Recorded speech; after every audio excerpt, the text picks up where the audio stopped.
Hello, everyone, and welcome to CEOEra Conversations powered by Boss Woman Network. I'm your host, Leilani. Leilani, excuse the voice. This platform was created for women leaders who are choosing to build from self-first foundation. We're prioritizing alignment, clarity, and well-being as the starting point for sustainable success. And here we have honest conversations with women who are building meaningful businesses, challenging traditional ways of thinking, and creating success on their own terms. Today's guest is Miss Megan. I didn't forgot the last name. How do you pronounce the last name again? Czarnyszka. I'm gonna edit that. Okay, so today's guest is Miss Megan Czarnyszka, founder of Anchored Strategy Collective. Megan works at the intersection of strategy, operations, marketing, and systems, helping nonprofits and purpose-driven entrepreneurs build success and business that doesn't look like what it looks like on the outside, but actually function well behind the scenes. So what stood out to me about Megan's story is her commitment to helping founders close the gap between big vision and daily execution. So because this truth is great marketing alone won't fix broken systems. So welcome, Megan, to the CEOS Conversations. Before we get started, let's talk about business strategy and systems. I want to start there, but before we start there, tell me something about what season are you in currently, meaning like what's stretching you right now or what's energizing you? I think one of the things for me is always going to be that I'm a multi-passionate person. So I'm always going to be stretching myself, challenging myself to do more. Um, and it still comes down to like, you're one person with the vision. How do we make this vision grow? And I'm in the season of you can't do it all yourself. So it's time to hire out help, get those automations in place. Where can we fill the little gaps that I can't always be doing the tiny things?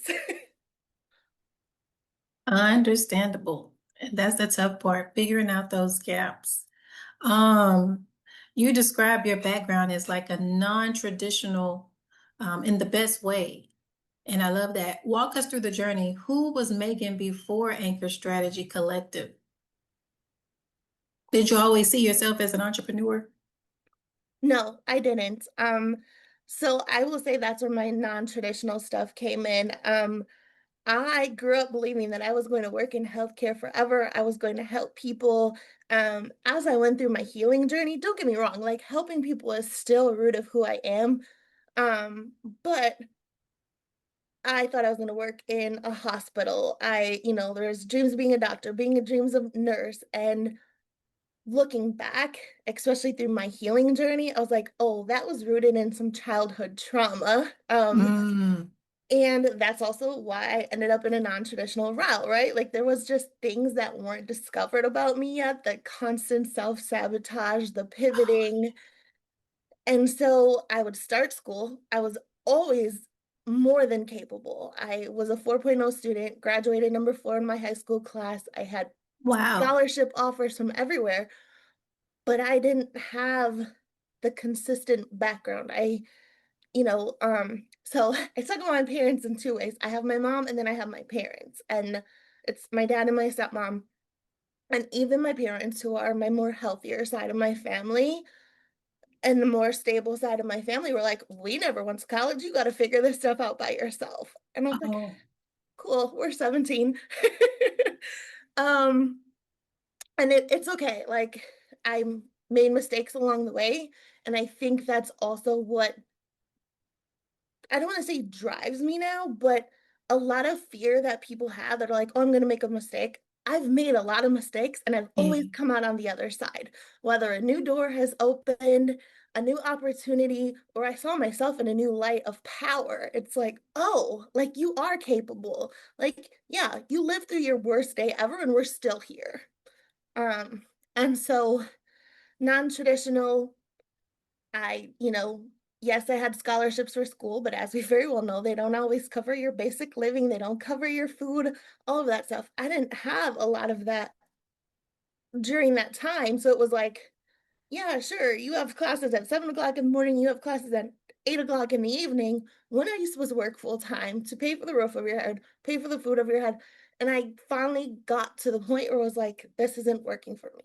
So I tried to grow from the inside out. Like, let's get the experience there. And I've always been to ask questions, which sometimes comes off as being insubordinate when it's not. Like, it's a curiosity. It's like, Tell why me are we about doing this it. process this way? Because we could do it this way instead and skip all the middle stuff. And that's always who I've been, no matter where I've been in my job, and in my career.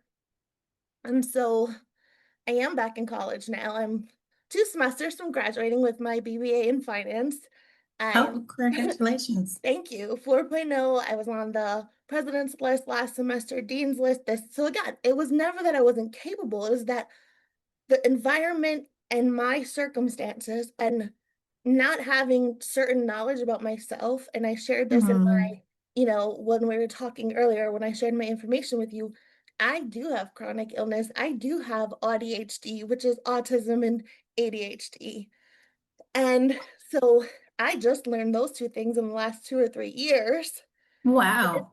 given me the missing pieces, but now I'm able to go into my college and be like, hey, I need the lecture notes before lecture because I need to know it's just how my brain works.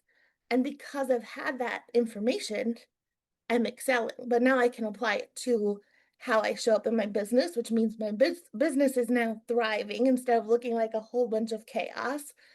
um Knowing I have these grand ideas, these big thoughts, all of this information, going back to what we were talking about in this whole conversation with I now have a tool that I can put these huge thoughts and huge research chunks that I've come up with over all this time and break it down into a way that people understand. I love that. You said something that made me want to kind of dial it back a little bit, Yeah. about your neurodivergent side. Explain that a little bit.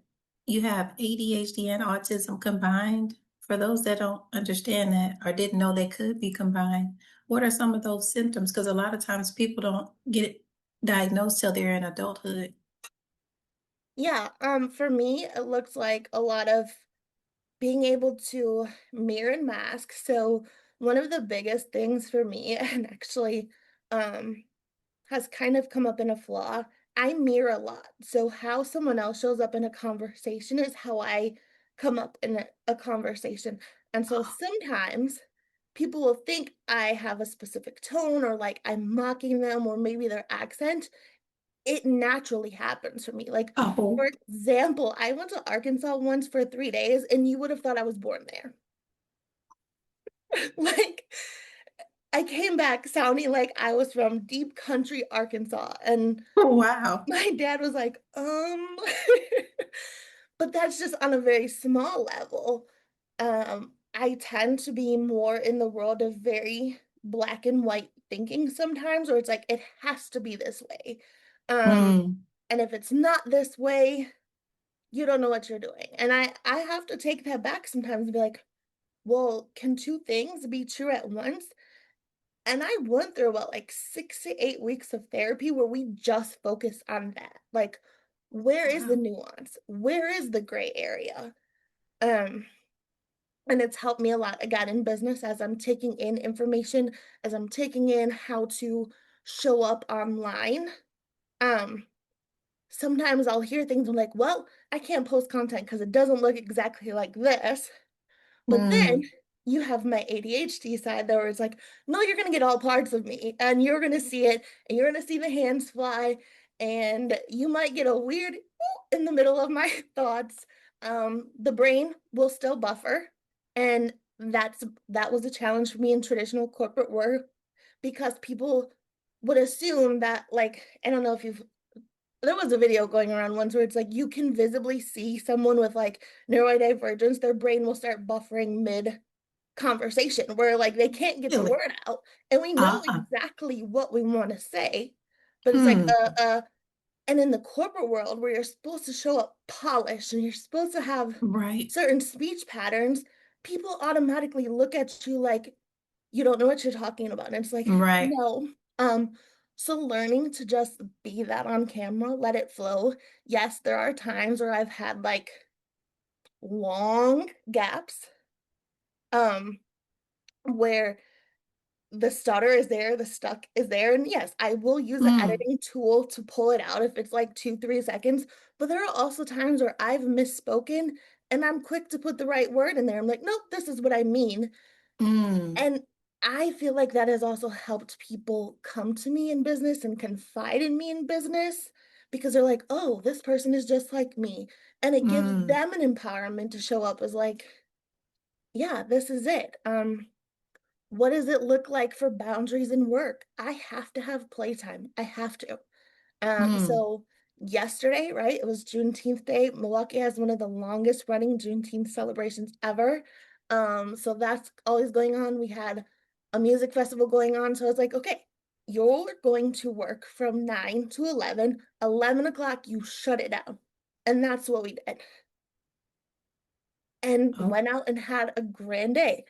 But those are things I had to learn about myself that a lot of times for me, Monday is not a heavy meeting day for me because I know I need that day to get into what my week will look like. What's in my inbox that I have to address? What's going on in the back end of my computer? I have to start with a workout on Monday. If I don't get that Monday movement in, it throws the whole rest of the week off. And Mm. so learning the different things. I will have moments where I feel like I'm combusting inside. It's like, no, we're going to pause. We're going to go for a walk. We're going to do something. I love plants. I love gardening. I live in an apartment and I have a garden. So it's like when I'm in those moments and it's like I have these huge ideas, but it's all here and I can't even get myself to do that one thing. What's something else I can do in my house? Let's go water the garden. Let's go Mm. pick at the plants, all right? Like a leaf needs to come off. And then I come back and I can settle in. And sometimes it becomes being okay that my heavy thinking work, like if I have to do a lot of writing, a lot of messaging work, that tends to come later in the evening because I've had a chance to get so much of that like movement that I'm finally able to settle in and I can knock it out. Like something that would take someone else days to write, I can sit down and knock it out in an hour or two because I've learned my body. Mm. That's pretty cool. So basically, what made you go get diagnosed is you were struggling in those areas, like you weren't organized with your thoughts, maybe, and then you had to set boundaries for yourself, and you were just kind of get stuck at first. Is that what was going on? And then it would make you kind of shut down? The biggest thing for me was um COVID, we'll say that. So as everyone else, things were opening back up, people were getting back to work. I was struggling. I was um not cooking, not getting my daughter to school on time. Like that whole time of not having that structured schedule that I had, um I didn't realize the autism side of me needed that routine. The ADHD side of me needed that routine. And when we were out of it Mm. so long, we didn't have it, but because I had it, like I had some type of routine in my life for so long. Because, right, you grow up, you go to preschool, you go to elementary school, there is a time and how everything is done. And I was living that way. And it carried on into adulthood because I started as a CNA in healthcare. There was always times blood sugar checks were at 4 p.m. This was done at this head. So I lived in that structure.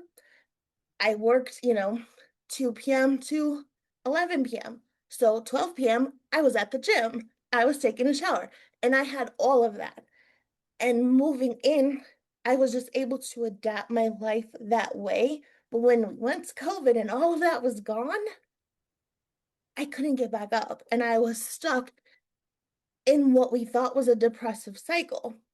And I was Mm. like, I don't know what, like I have these days and I'm great. And like, and full transparency, there is bipolar diagnosis is in my family.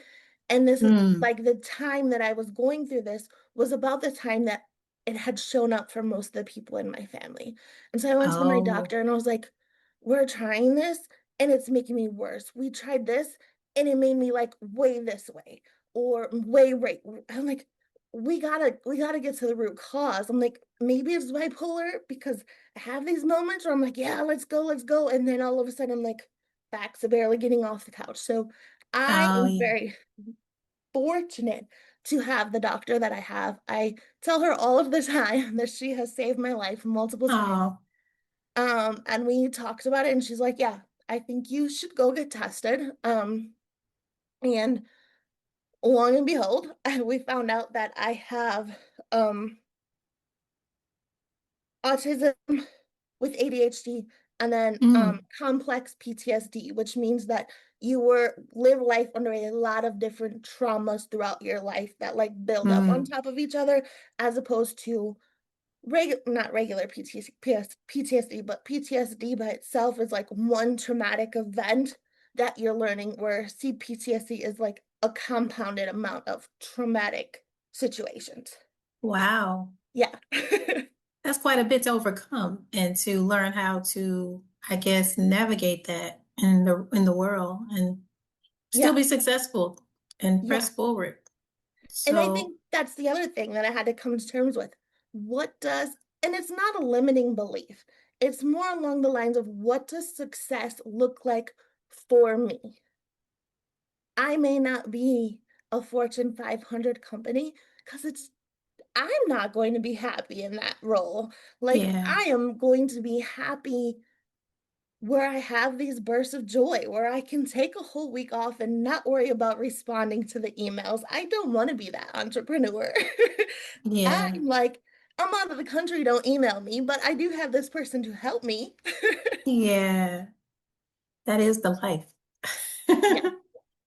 So, but you say finding out that was like one of your biggest blessings, being a like a multi-passionate neurodivergent person. Um, and you said it helped you lead and build with, was it pattern recognition or creativity? Yes. So that's one thing I was always good at. I just didn't have the words for it. And once I had the words for it, I knew how to apply it to business. I knew how to apply it to strategies. Um, Understanding this, the thought processes, being neurodivergent in, again, like I said, someone, um, my mom has bipolar, we'll put it that way. So having a parent that you're constantly reading their emotions, you learn certain tactics in life, like, oh, I'm supposed to show up in this situation this. Oh, Mm, people respond best when you show up this way. People like headlines. So when it comes to marketing, you have to have a hierarchy. You can't just, this is my biggest thing with AI flyers, is it's just words, right? Um, and so AI can make you decent flyers, but you have to know how to word them properly. But even that yeah. psychological hierarchy of how people are processing information, like, okay, big name of your event, middle, this is when it's happening, small details, not and room to breathe because people need to process in between it. And knowing that, right? That's how I'm really good at web design. Like, how do people read a website? How long do you have before you can put your sales pitch on there? Your sales pitch Mm, shouldn't be 3 pages in. It should be in the first two blocks of your website. So there's like, oh, this is here. Um, yeah. So knowing the patterns,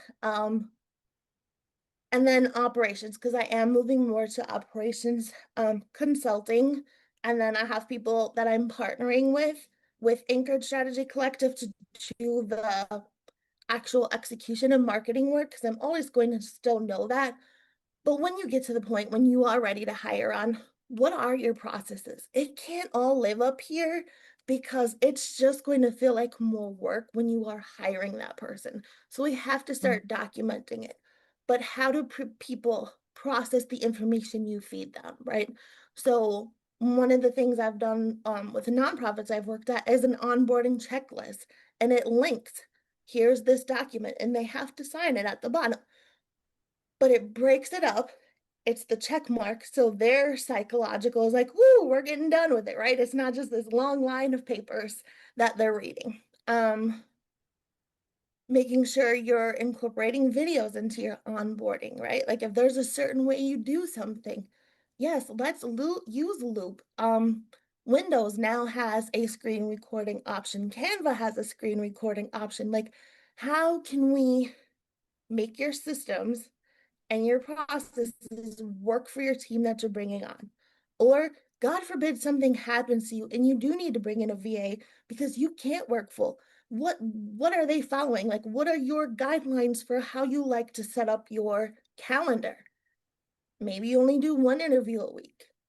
I work with a nonprofit consultant, and I asked her, she does one-on-one coaching sessions with other fundraising professionals that are in nonprofits. She goes, I can only do 2 of those a week because it takes so much of my deep brain. Cool. That's in her SOP for calendar management. We're only allowed to have 2 of these types of calls a week. And even if you're not at the point of hiring, this can help you run your business yourself, because now there's those guidelines for, oh, well, I have 2 coffee chats this week. That's enough, because coffee chats, they're great. I love talking to other entrepreneurs. I love talking to other service providers. But the truth is, if you only have a limited capacity, you can't give all of your time away for free just to have conversations. Right. I, on a social level, again, going back to my AuDHD, I can only have like 1 or 2 short social where I have to show up like in an outside environment and take in all kinds of external stimuli while trying to maintain the conversation I'm having. I don't do a lot of that a week because one of those days requires the next day for me to be a low, like behind the scenes day. Mhm. But the more you think through that as if you're going to share this with somebody else, you can implement it for yourself. Like, no, these are rules. I'm the boss of me. I love that. Yeah. So, in your experience with marketing and operations, what do you think that most businesses are missing? The follow through pieces, I think, Hmm. I find this a lot with people that put out really good content, really good videos, fun, engaging. The part on the marketing side is, if they have a service, they have a product you can buy, whatever it may be, they don't have enough of those posts on their page. They're like, well, they don't Mhm. get engagement. Right. But for the people that do see that you're selling something, they want to go to your page and see what that actually is. So it's not Mhm. always going to be the most engaged piece, but you have to tell people, yeah, you can buy something from me. So that's on the marketing side of things. But then when you're going to the operation side, okay, they went there. Can they click in your bio? Is your website there? Is your website updated? I can't tell you how many websites that I've clicked through because I vet all of my partners and myself. Um, I don't go ask, because I did that once. I was looking for a graphic designer. And when I tell you, I don't even know how people got my phone number, to be honest. And I was getting Mm. phone calls from people, and I was like, whoa, like, so now I quietly go and I vet people. I watch how they show up on Threads. I love Threads. I think that's how we connected. Because you get to see Yes, I a love more, threads. yeah, like you get to see a more raw side of people, right? It's not having to look polished. You can put your ideas out there and you're like, okay, I'll go over to their Instagram, and I'm not big on a polished Instagram, but I do think you have to show up there and you have to say something. Yeah. You have to show some type of expertise. Do I expect you to go, you know, rent out a content house every time you want to film videos. No, but you do have to show that you know something about what you're talking about. Anyways, Mm-hmm. so I will find people on So true. Threads. I will go to their profile and I will try to find the link in their bio, and it goes to a website that is no longer active. Oh, wait, when I see that. I, you know, there's things I've tried to buy and they may have a link in bio, but all of the stuff, I've seen them with events from 2023. We're in 2026. You have to Oh, make goodness. time to To go up. in and clean that stuff up. And so that's when I think about operations, that's one piece of it. And again, those standard operating procedures, we're going to talk about AI a little bit later in the conversation, but one of the things that you need when working with AI, if you don't want it to be AI trash, you have to have your branding, you have to have your messaging, you have to know, like, I talk in an authoritative manner, I talk in an educational tone. You have to know those things because those are rules you have to set for your AI agent, or you're just going to get the stuff that looks like everybody else's. Yeah. And so that operations. But on the other side, you're hosting a webinar. Okay, if I sign up for this, I should get some type of email back that says, hey, you're confirmed for a webinar on such and such time. Here's some pre-work. Here's a little bit about me in case you wanted to know. Here's my website. I wrote this book. It doesn't have to be a huge block of email because we know people won't read it, but it's like, you're confirmed. Here's my background. Here's other things I've done. Great. But now you not only book them for the webinar, they now know what else you sell, what else do you do, who else do you work with. Now you're going to get the traffic to your website because they're going to click on that stuff because they're going to want to know. Um, Hold on one second. My blood. Great tips. Those Sorry. are definitely some, it's okay.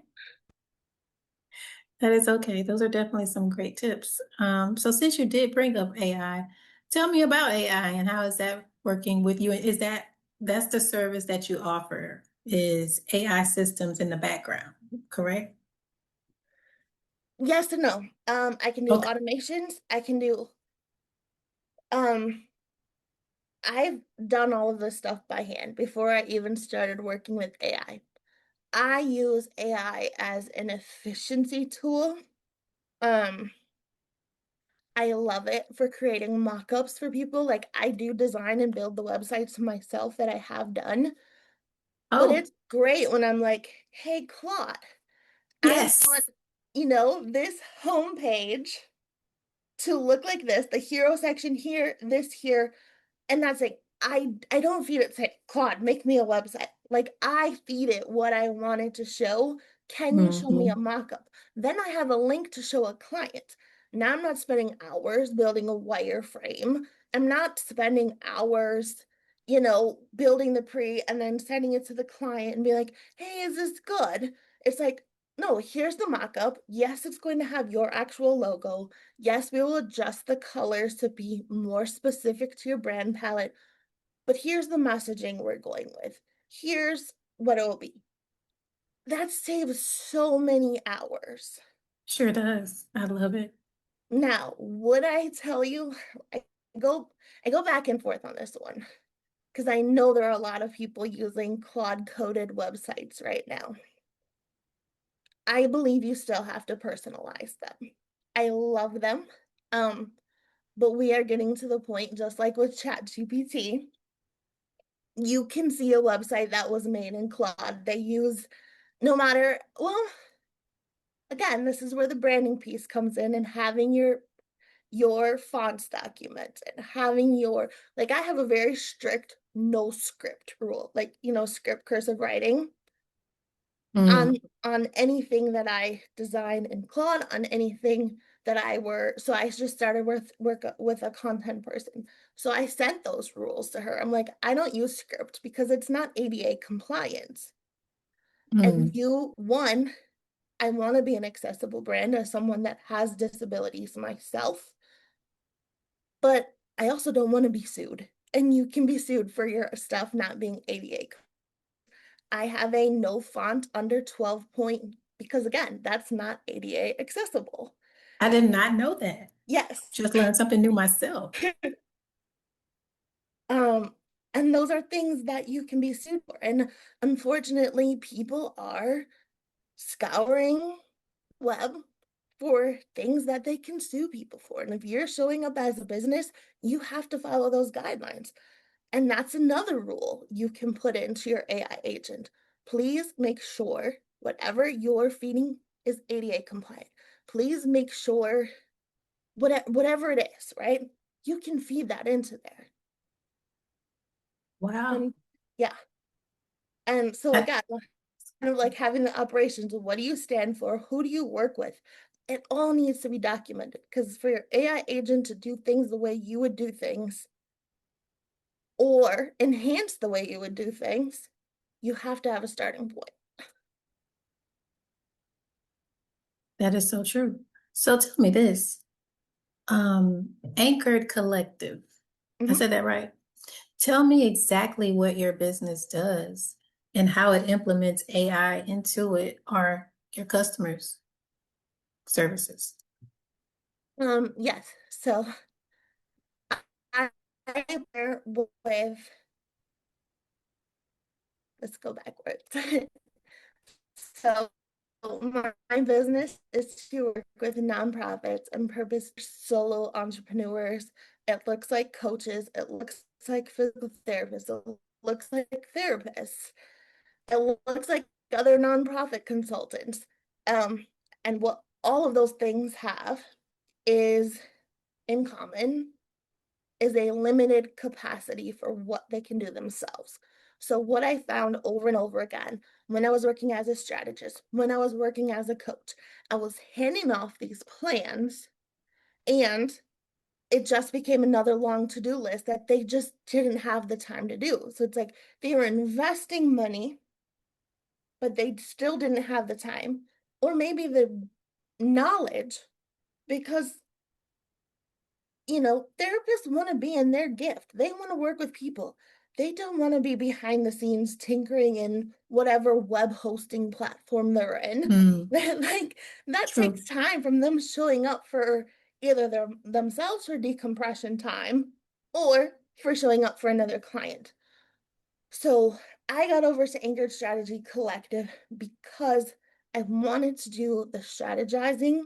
I wanted to do the auditing of the systems. Like, yeah, you have a great landing page, but when I click through here, I have 5 more clicks before I actually get to the sales page. Like that, you're going to lose somebody in that.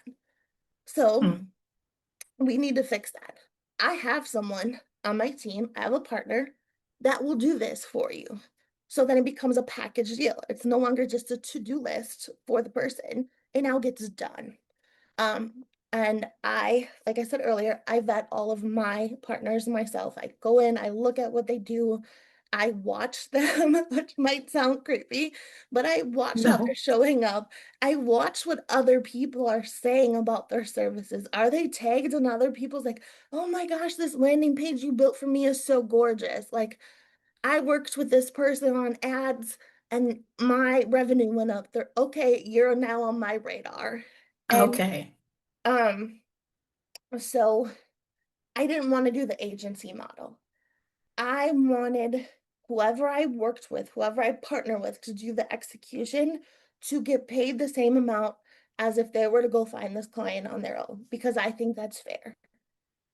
Because I was in the agency model where the agency was getting like $3,500 for a contract and they were trying to pay me $20 an hour. When I'm the expert, I'm the one that spent hours on the webinars, the hours getting the certifications, and I don't find that it's fair. So what happens is I put like my strategy fee, and then I put their whatever they're doing for the person. Say they're a copywriter, say there's someone that helps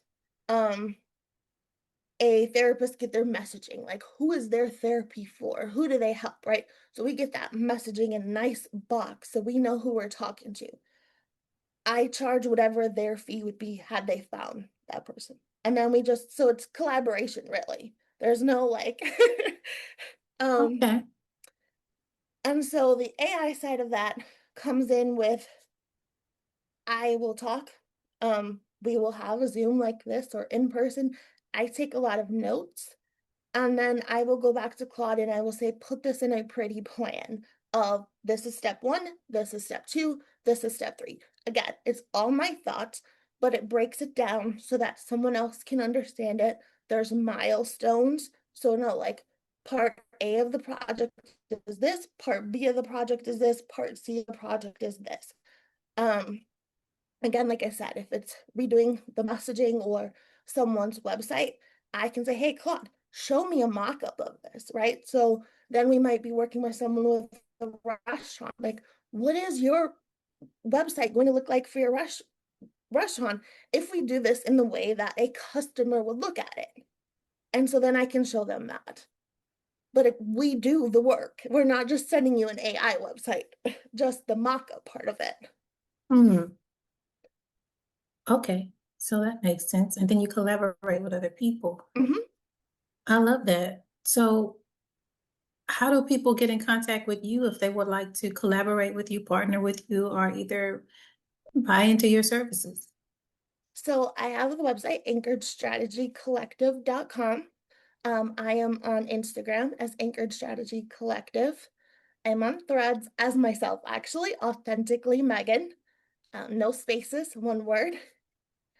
You could email me, Megan at anchoredstrategycollective.com. DM me. I will always, I believe in human interaction. I don't use many chats, but that's my model of doing business. There are people that, again, here we are with the AI and the automations. There are people that I believe many chats works for really well. Say, you are, again, this is my knowledge, you are hosting a webinar. DM me this word if you want to join the webinar. And then make sure your many chats is only set up for that, not just Particularly, yeah. hi, this is a great whatever. Don't spam people. Like, make sure that it is set up for that phrase and for people wanting that only, because that's when you lose the humanness. Hmm. So I do show up on all of my socials by myself. I yeah, I'm ready to work with people and I've been working with people. I just redid a website. So yeah. And that's where they can find where your work is so they kind of see samples of your work as well. I think the harder part with what I do, because I do so much behind the scenes, I don't have a lot of samples. Got The it. biggest thing is I do have I am willing to have a conversation with anybody like, hey, I saw you and I think I need you in my business. That's usually how it works with me best. Oh, Um, okay. I mean, I have examples of, content I've created, websites I've created, but to actually show the funnel system behind what I do, I can show you standard operating procedures I've written for people.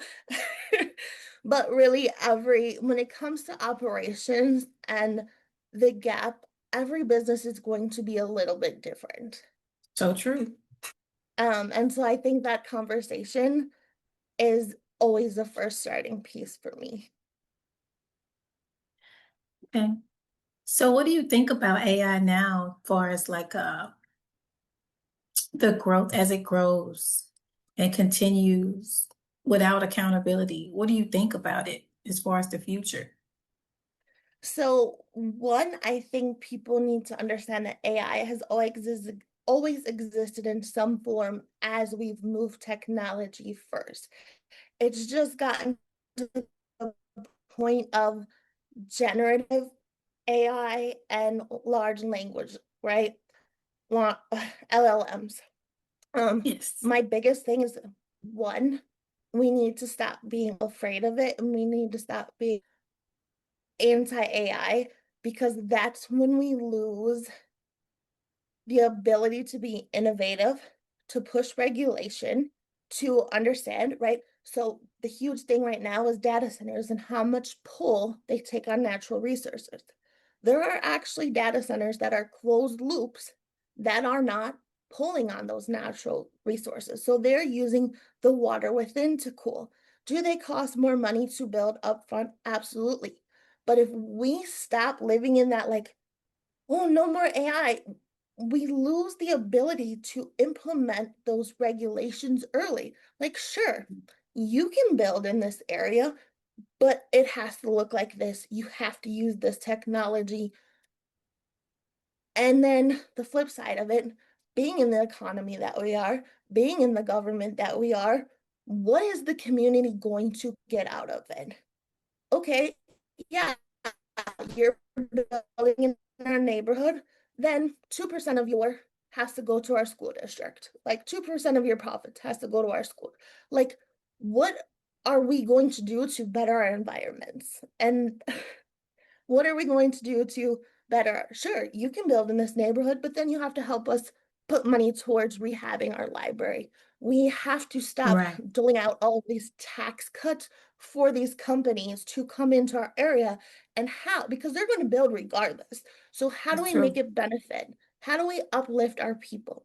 Sure, you can come in, but no, you're not going to transfer people from 20 states away. You're going to hire X amount of people from our community to work here. You're going to give resources to the college to help educate our citizens to work in your company. And that's how I feel. Like, I feel like that's how we get solutions. Now, are the people in money? They're like, ah, that's not, but they're going to find a way because they want it. It's going to be built regardless. And so, um, I believe in the ethical use of AI. So stop making the goofy Facebook pictures. Use it for something productive. You know, stop making goofy pictures of whatever. It may be fun. I get it. Everybody wants to have fun sometimes. But if you're truly concerned about the resources, let's use it as a productivity tool and not a goofy Mhm. entertainment tool. Stop asking it to assess your whole life and tell you where you failed. Well, we all could have done that. It's the 5 boyfriends you kept picking that were exactly the same. Like, like That's true. you don't need ChatGPT to tell you that. Like, your friends told you that 100 times all over. Like, why can't you ever have savings? Because you kept loaning money to your brother that never paid you back. Like, you don't need chat to tell you that. But now, how do I make more money in my life? Hey, I've worked as this, I've done this, I've done this. What careers can I move into? What kind of businesses can I move into? Okay, now we're using it to get ourselves ahead, right? Um, and so stealing work, stop using it to write books. And I'm talking like novel books and fiction books. Stop using it to write songs or create, like, AI music should not be a thing. We have enough creative that, like, you know what I'm saying? When I say ethic, because all of that stuff was pulled from someone else's book. All of that stuff was filmed. Actually, I have a friend that is a musician in Chicago, and I don't know what he did, but 3 of his songs are being used to train AI. So he's now Really? in the process of trying to figure out, like, hey, I never gave you permission for this. And Oh, that's horrible. yes, so again, but it goes back to, we can't be afraid of it. We have to learn, okay, it's doing this, then we need to put in this regulation. It's doing this, then we need to put in this law. And then, yeah, is he going to be allowed to sue whatever company has his songs in there? He absolutely should be able to, Mm. because that's his creative arts. Um, but the more we say no, no, no, keeps us in that place of, hey, it's going to happen anyway. So how do we get ahead of the unethical things that do happen from it? how do we, I think this is another thing, right? Meta uses AI to kind of detect what is on your feed and what you're posting. They can pull a video that has music in the background like this, right? They'll mute it like this. But why do you have that video up of that car crash? You should be able to pull it down like that. Why do you have why are people able to upload videos of themselves driving a car and talking? If you could pull that my video had a song in the background, your AI can see. So how do we use it to make the world safer? Yeah. And again, get ahead of it. Get ahead of, we need this regulation. Even right down to the energy use that it causes, right? Like there are so many areas that these data centers are being built in that the electrical grids were already poor to begin with. Now why are those costs being pushed onto the residents? Why is that not being forced back to the data center? Like, we have to upgrade our entire grid. This is going to be the cost for you to build here. But those are the ways Yeah. we have to start thinking of. That is so true. That is very forward thinking of you to even be thinking that ahead, because this is so true. It causes people to be afraid of AI, Yeah. when it's actually a benefit if you know how to use it and if you use it in the right way and put those blocks in the way, security Yeah. blockages to kind of help you navigate. But when we get So, stuck in the black and white thinking, we can't, or the all or nothing, we don't get ahead of it. And now yeah, we're going to have to backtrack and undo things. And it's better if we just start one way from the beginning. that is so true. And that's a great message to share because this is all about AI and self-leadership and mental health and moving yourself forward. So speaking of that, CEOEra is centered on self-leadership, and you shared a major turning point, which was realizing you couldn't keep doing strategy and implementation all alone. Mhm. Is that something that helped you build differently with your AI and your business? Yeah, I mean, it's definitely what caused the evolution to Anchored Strategy Collective. I was operating as a one-person team, and it was like, I want to serve more people, but I can't keep doing all the back end of myself. So how do I grow this? And again, like I said, like building a wireframe for someone as an example of their website. That would take hours, sometimes days, where I could just have AI do the mockup. And now I caught that time back for myself. Mm, I, as you know, as you've heard, right? Like I have a lot of thoughts and my brain is constantly going. So how do I put all of this into it and break it down into digestible pieces so someone outside of me can be like, oh, that's what she does. Oh, that's what I need to be doing in my business. Um, I think there was even on a self level, right? As a solopreneur, solo mom, there are times that I didn't have the resources to hire out. I still don't always have the resources to hire out.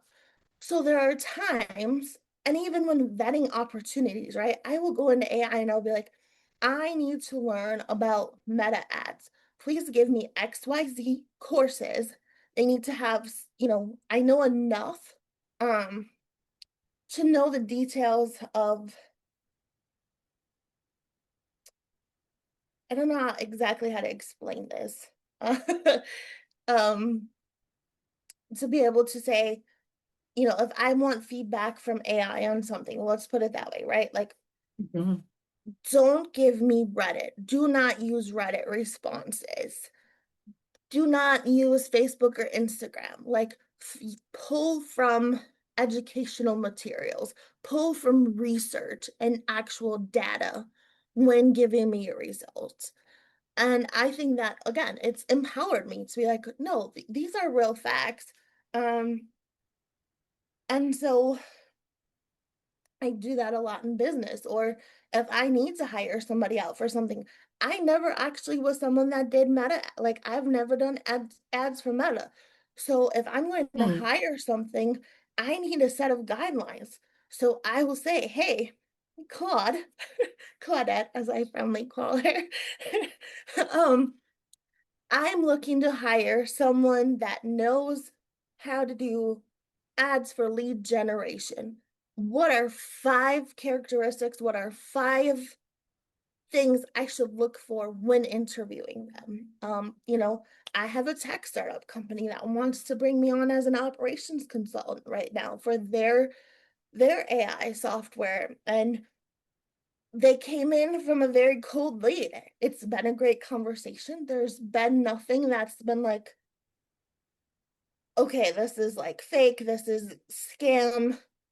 But now I'm talking to the next level, and I was like, hey, Claude, when I have this conversation, what are questions that I can ask that might be able to show that this is a real opportunity or not, or that they have the actual backing behind it, you know? And so it gave me a list. And that's how we can use it to build our business, how to work with somebody else. Sometimes I will have it like when I do my audits, hey, Claude, check this website for SEO optimization. And it'll come back and it'll be like, all of their images don't have alt text to it. So alt text is the little descriptor of what a image is on your website. That's important for optimization, because if you're a physical therapist, right, and you have a picture of you working with a client, if you put that in the little alt image, male physical therapist working with male client, you now have more for Google to search. And so I can bring that feedback to the client instead of sitting there and clicking through every single image and say, hey, these are all your missing summarizations. Here, or you're missing all of the page titles for your website. So all Mm. of them say like about section instead of like about Leilani, about, Mm. um, uh, CrossFit physical therapy, right? You have to have that. So that's, again, one of the ways that I will use AI in my audits is, hey, what is missing from the SEO? Mhm. If someone, nonprofits, here's another really big one. They like to use really vague messages, which A is bad for funding opportunities because, again, if a funder who's thousands of applications for grants come on your website and you just say, I want to make the world a better place for children, what does that mean? Yeah. Well, how are What you are you doing actually that? Are doing you right making now? sure they're clothed? Are you making sure there's community centers in their neighborhood that are offering programming for them? So sometimes it's, Claude, look at this website. These are their programs. How better can I word their mission that people are going to adapt to? And sometimes it's me taking the keywords of what they're doing with their current mission and asking Claude, give me 5 ways to restate this. Mm. It's not just having Claude do Yeah. it for me, it's adding my ideas and expertise to it as well. But And that's what even I with love that, AI. right? Yeah. Hmm. I mean, even with that, right? So nonprofits, all 990s are public information because they're public charity. So their stuff has to be available. So if there is another nonprofit in your area that does similar, right, like youth work, youth programming, pick that and say, hey, Claude, tell me 5, 10 funders that this organization was received a grant from last year that doesn't match what's on my calendar.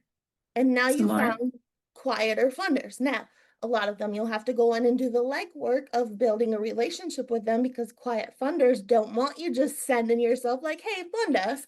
Like they want to know, but it gives you a leg up. If you're someone, especially those of us that are building from a place of lived experience versus a college background where you have a network of sorority sisters, fraternity brothers, this organization, it helps you connect the dots. Hey, Claude, who's on the board of such and such? Oh, now I can go on LinkedIn and be like, oh, that person knows this person in my network. Hey, Sherry, are you able to connect me with so and so? I really want to talk about a collaboration project with them. Like, it's not just this evil monster. Yeah, it is definitely very helpful. And I love AI because as a solo entrepreneur, it really helps you enhance your business and be able to get a lot more done without having to hire a team if you can't afford to hire a team. And that Mhm.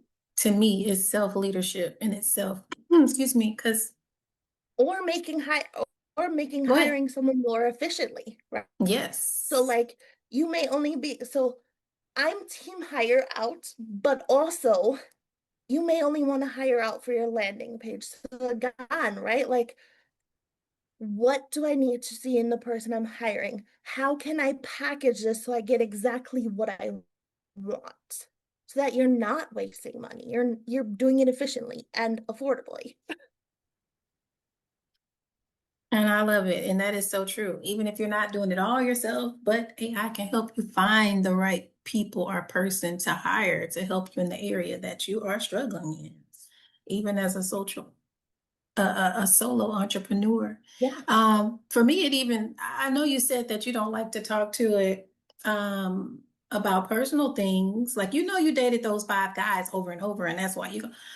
But it does help with certain areas if you can't afford a therapist. And you have your AI ask you, you ask it certain questions based on everything that it knows about you and your personality and the things that you've experienced, even in business, because it knows everything about your business and the things that you're trying to accomplish. It'll actually, well, I've used it to actually tell me where I'm weak, what I'm doing wrong, where I need to slow down. Why am I stressed? It just tell me because I'm doing too many things and focusing too much on this particular area. I probably need to transition and focus on this. So it has been very helpful in those areas. And some people don't even realize that you can also use it in that aspect. Do you ever use it in that aspect, or you just actually go out and hire a therapist? Um, I don't know so much about the mental health side of things, but I have done things.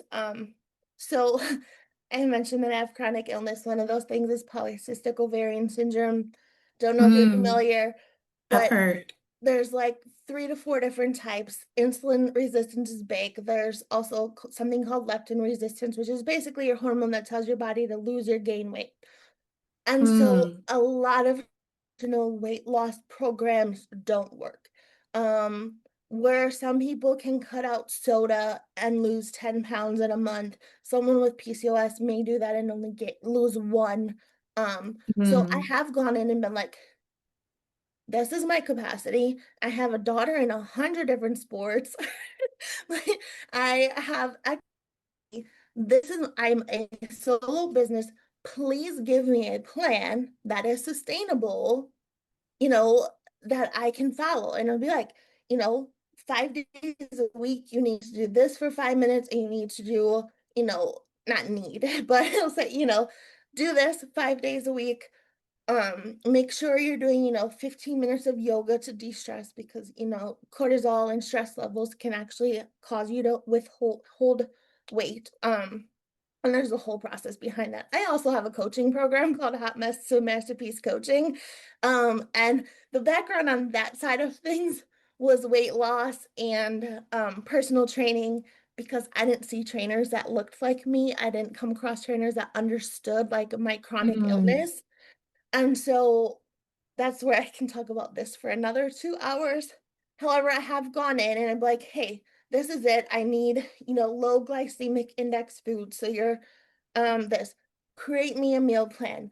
I have done it, right? So I'm also big on budgeting. I'm a solo parent. I've mentioned that a million times. I've been a solopreneur for more than 10 years now. And I will say, I have this, this, and this in my pantry. What can I make for dinner tonight? Yes. Not like, Yes. I have this, this, and this. What extra do I need to buy from the store to use all of this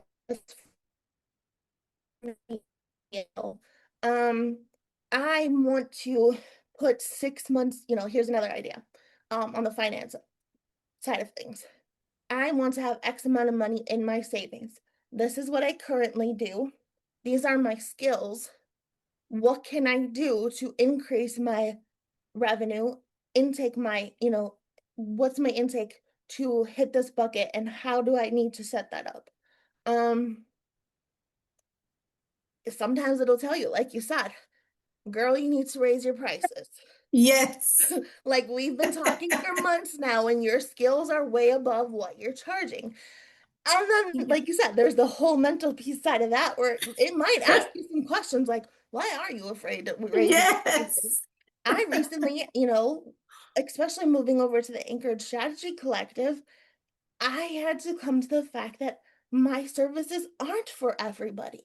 I'm probably not for a beginning business that is still in the bootstrap everything Mm-hmm. phase. I'm Mm-hmm. more for, a few years into this, I'm like, I have a little extra revenue. I'm afraid to use it. I'm still doing everything myself, but I'm not having enough business meetings because I'm over here posting stuff for social media. And it's like, okay, if I can do this for you and it saves you 30 hours a month and it's going to cost you this amount of money, what can you do with those 30? Can you go have more collaborative conversations? Can you host that event that you were going to charge $150 a ticket for? Because now you have someone doing the back end, right? If I can tell you I have someone that will do 10 social media graphics for you for under $500, would you take advantage of that? Be- um, that goes the other side of this another side of this conversation. Um, Post your starting prices on your website, because the number of people that think they can afford you, or think because they're like, oh, you have to be 4 figures to work with you. You have to, you're probably Mm-hmm. $10,000. And they put you out as a no before they ever have a chance to know. So put those starting prices, because if they click on there, like, oh, you actually are in my budget. Let's see Mm-hmm. what we can do. Um, and again, back to AI. Hey, I need XYZ done. What is a realistic price for this? And that way you're not being taken advantage by someone that's overselling themselves. But again, yeah, I've really had to do a lot of thinking lately of who my services are for, being Mm-hmm. okay that I'm not for Right. everybody. Yeah. My goal is to one day get to the point where I have enough not enough skills. I have enough full price clients, full retainer clients, that I can go back and offer something as like an offer for an entry level people, because I do, that was one of the things that I didn't have coming up a lot was people. Again, I'm very non-traditional. I don't have a network to reach out to. Am I building that network? Yes, but that takes time. And so it's, hey, Claude, what should I be pricing for this? What should I be looking for this? And teaching people that stuff as well. So Yes. maybe it is, feeding a whole bunch of knowledge that I have. And now and right now we're in the world of like anti $28 courses, but they do still have a place for people. I can't tell you how many times like I hopped on a Black Friday train, and it was, how do you make graphics for this? How do you do this and this? And then I sat for learning for like 3 months because I got it all at these discounted prices. But still, like I said, so being able to still have resources for people, have an entry level Yeah. package for someone, even if it's, a goal of mine is how to set up a business.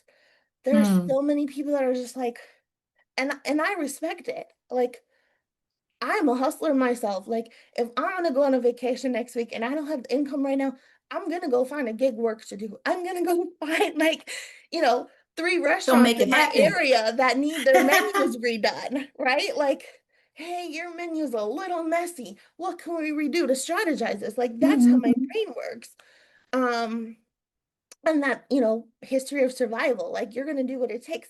So I respect the hustle of like, hey, I know how to do this and I do this. And then you find that it's something people really need and they're buying and they're buying.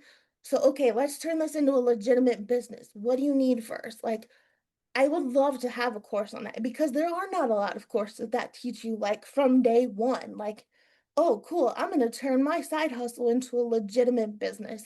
And I will tell Mm. you, you know, people, oh, but if you go legitimate, then you have to pay taxes. When I tell you, doing my entire business legitimately from day one saved me during COVID because I Mm. had the receipts to apply for grants. And I didn't Oh, have anybody yes. come after me because my numbers were there. My That's right. tax returns were there. And Same. so, and again, you know, being able to use AI so that it doesn't take a lot of my capacity to build these courses. You know, what do I need to put on here for legality purposes? Say, hey, I'm not an accountant. I'm not a lawyer. This is just suggestions. Like, again, we're using AI, but now I'm going to better someone else because I'm going to be a trusted resource for them to be like, yes, like you need to do A, B, and C. You need to have 3 bank accounts, one for your outgoing expenses, one for your all of your receipts to go in, right? Like I will be able to help people coming up. I love that. Love it. Creating some smaller packages to where people can afford it and Hmm. not just your larger packages Yeah. for your high-end clients, but something for the average person that just want to learn some new things. And I do, you Um, know, now I have office hours, which is an offer of mine. It is $127, but it's 90 minutes where someone that's, you know, DIYing their business, hey, I've been messing around in my email marketing system for 3 hours now. I can't get it to do this. We get on the phone and I will teach you and I will walk you through this on the phone, on the Zoom. You know, if you're local, I'll meet with you in a coffee shop and I'll walk you through the steps. Like, oh, hey, that's good. right? Or, you know, if it's ideation, I've had this great idea to help me break it down so that I have a lead generation so that cool, let's walk through it together. It's 90 Hmm. minutes of working time, whether it's ideation, whether it's, hey, I can't get my domain to connect to my website. I connect my domain, but then it disconnects from my email marketing. Okay, cool. Let's get on the phone and work through that together. So still accessible. So I'm you going give to them teach three you. hours for No, $125. 90 minutes. Wow, Yeah. that's pretty cool. Yeah. Matter of fact, give out your information one more time because that's a great one. Is that something that they can do via Zoom too? Yep, they can do it on Zoom or in person. Anchoredstrategycollective.com. It's the first offer on my website. You click it, it'll take you to my Google Calendar. We can book a space, you pay for it, and then we work whatever time works for you. And again, if there's a time that's not on there, because I know a lot of people are building around, you know, a 9 to 5. If you need a 6 p.m., please reach out to me. I am flexible. I had, you know, Hmm. to build a calendar, you have to put inputs and output.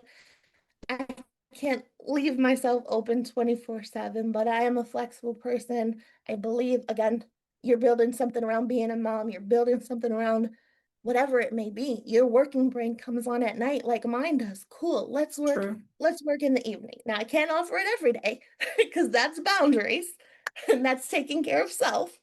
But if I, you know, you go to my links and you don't see that I'm available, I am 100% again a person you can reach out to me and talk to me. All right. All right. Well, I guess we've gone over our time. I guess we could talk Sorry. forever. It's okay. But before we go, I would like to do like a final reflection, final question from you. If a woman is listening and feels overwhelmed and trying to hold everything together in business and in life, figuring out AI, what would you want her to remember about you? And what kind of advice would you give? You're definitely not alone. You probably have a friend that you can talk to that you've been afraid to talk to, or, oh, I don't want to burden them, because friendships do go both ways. And tap into community circles. There's a lot of free networking, and there's a lot of people. I know myself that I've gone to a meetup of some type, and the universe, God, whatever you want to believe in, connected me to somebody that had either the resources or would just talk me through. And by the time I was done, I'm like, okay. And I think the other thing is not everything is done all at once. The people that you're seeing have success, the people that the algorithm is showing you, they've been doing this for years. And you're just seeing the top of their iceberg. You didn't see when they were still below water. So break it down. What is one thing you can do to move yourself forward? Feeling chaotic, feeling overwhelmed, it always helps me to clean up my space. And then it's like, oh, all right. And I don't know how. A clean space is a clear mind, but it Oh, it works. helps me. It does work. That is so true. Because I have to have a clean space or my mind is cluttered with Yeah. thoughts. All right, Megan. Well, listen, what a powerful conversation. I hope today reminded our audience that growth isn't just about doing more. Sometimes growth looks like building systems, stronger boundaries, smarter support, and finally letting go of the belief that you have to do everything yourself. You can also use AI or you can do partnerships like Miss Megan just said. You can do partnerships, or you can contact her. So thank you for joining this episode of the CEOS Conversations powered by the Boss Woman Network. And if you are ready to build smarter systems, automation, intentional strategy, connect with me through the CEOS automated experience. And don't forget to also contact Megan. She also has some great services to offer that she can assist you with, whether you're a beginner business or a high-end client that's been in business for a while and can afford to pay for some of those higher end prices in her packages. So don't forget to tap in with her as well. And remember that I help entrepreneurs build businesses that scale without sacrificing themselves as well. So think about that. Boss Woman Network, CEOEra Conversations. And until next time, y'all, don't forget to remember to lead smart, build differently, and don't forget about yourself. Self-leadership is really important.